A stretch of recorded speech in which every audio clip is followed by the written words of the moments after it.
Hunters across Minnesota and North Dakota have been waiting all year for this weekend, the deer opener. Yeah, and we joined the Valley Today's Christy Larson live this morning at Shields in South Fargo, who's got some of the cool new gear that is going to be must-have for a lot of people. Hi, Christy.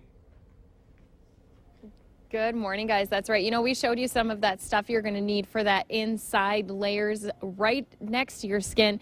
But also, we want to make sure that even your tiniest little pinky toe stays warm. So we have Brian Lee here with us this morning. He is the hunting footwear manager, and it really is all about keeping your feet warm, too. We've been talking about keeping your body warm. That's feet included. Absolutely, yeah. You know, one of the first things to get cold is always your toes, so we have some great products from Thermacell here to help keep your toes warm. They're battery-operated insoles. They have three heat levels, off, medium, and high, and they'll keep your feet warm for up to 5 hours. And I know, too, that they come in kind of two different styles, but this one is a little bit more convenient because that battery, as you can show, I'm sure, that it just pops right out and you can recharge it. That battery right out. You can get extra batteries for them too, so if you're going on an extended hunting trip where you don't have power, you can get some extra batteries and swap them in and out as needed. And maybe you have warm feet, but it's also important to have the appropriate gear for your foot too. I mean, that starts with the boot. Absolutely, yeah. So maybe you're one of those guys who goes out and walks a bunch of sloughs, or if you're going to sit there all day, you might need something with a little more insulation.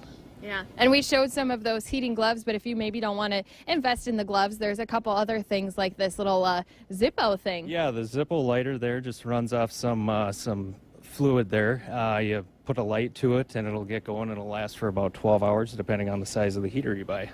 And you guys have those blaze days coming up now. When again are people going to want to come in? Because I know that's going to be kind of a mad rush of getting your things you need. Yeah, 9 a.m. on Thursday to 9 p.m. Stop in. There's some great hat and heater giveaways, and then you can register for some boots. There's a gun and a pair of binoculars, too. Yeah, a lot of different stuff. And again, I mean, maybe you do want to spend that a little bit of extra money, Kyle and Lisa, on some of those things you might need, because they really are going to help you and maybe even help you stay out there a little bit longer this winter, too. Yeah, when your feet get cold, it's not fun anymore. No. So some great stuff out there. Christy Larson reporting live for us. Thank you, Christy.